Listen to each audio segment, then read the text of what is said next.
All right, everybody, get ready, because today we are diving into a topic with celebrity drama, political hot takes, you name it. We're doing a deep dive on Janet Jackson, all thanks to some fascinating articles you sent our way. And knowing how much you love to dig deep, these sources are perfect. Absolutely. So we're talking about the one and only Janet Jackson, music legend, incredible performer, the whole package, right? But she kind of put her foot in it recently with some comments about Vice President Kamala Harris. Yeah, to put it lightly. And what's really interesting is these weren't just random comments. They really play into a very specific type of misinformation we've been seeing floating around, especially online. Okay, so just to get everyone on the same page, Yeah. what exactly did Janet say? Give us the rundown. Basically, she said she heard that Vice President Harris isn't actually black. She said she'd heard Harris is Indian and that her father is white. And on top of that, she said she thinks the election, no matter who wins, is going to be mayhem. Wow. Okay, a lot to unpack there. Let's start with the comments about Vice President Harris's race. That sounds familiar, like something we've heard before, sadly, even from, well, you know. Right. What's striking is how similar these comments are to the misinformation that's been circulating, trying to discredit Harris, question her identity and her place in the political landscape. And that's what's so interesting to me. Thinking back to Janet Jackson's Rhythm Nation era, she was all about challenging the status quo, calling out injustice. Exactly. That era was powerful. She tackled difficult issues like child sex trafficking, aiming to protect young lives. She wanted to empower her fans, use her voice for good, and speak truth to power. That's right. She really pushed for change, encouraged her fans to think critically and stand up for what's right. Which is why these recent comments feel so off, at least to me. I totally agree. It raises questions about how we reconcile someone's past activism with their current actions, especially when misinformation spreads so easily nowadays. Because there's no doubt about it, Janet's comments have the potential to be really damaging given her platform and influence. Exactly. It's not just a celebrity's opinion, and that's why I think this deep dive is so important.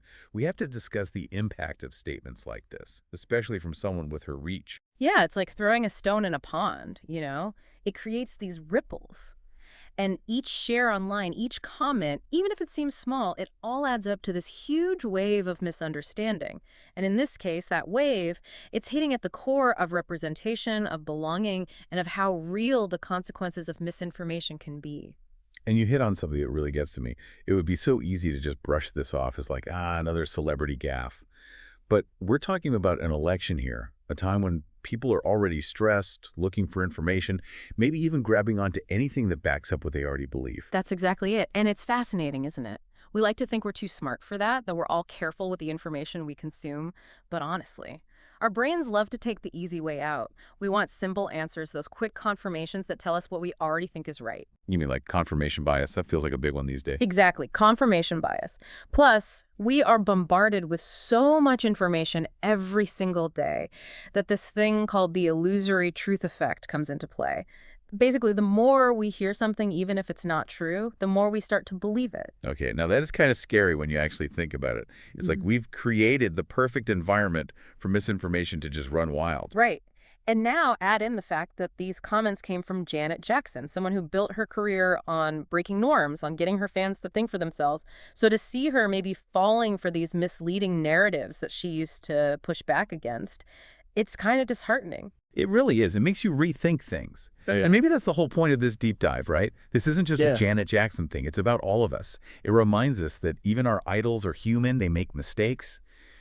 But I also think it's a call to action. I agree completely. Because if someone with Janet's history, with her influence, if someone like that can stumble, then it shows just how important it is to be careful to question everything, even if it comes from people we trust. And honestly, this all speaks to something even bigger.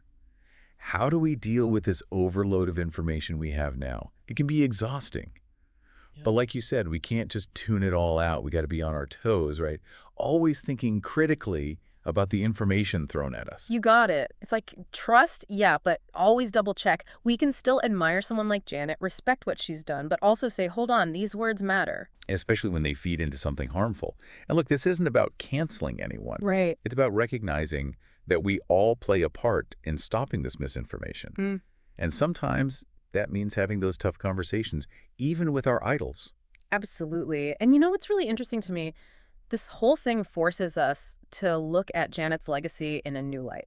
I mean, here she is, this icon known for pushing boundaries, shaking things up, Yeah. and now she's making us ask, can you be a revolutionary, fight the system, but then still kind of get caught up in it? That is the million-dollar question. Yeah. And honestly, I don't know if there's a clear answer, but it does feel important to acknowledge that tension.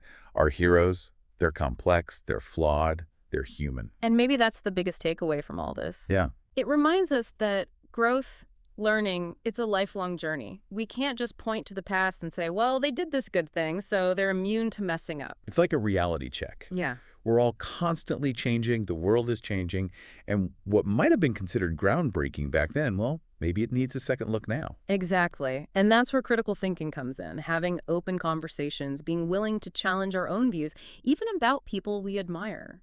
So as we wrap up, what's the one thing you want our listeners to take away from all of this? What's that thought they should hold on to?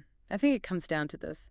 Don't be afraid to question everything. Your sources, your own beliefs, even your heroes.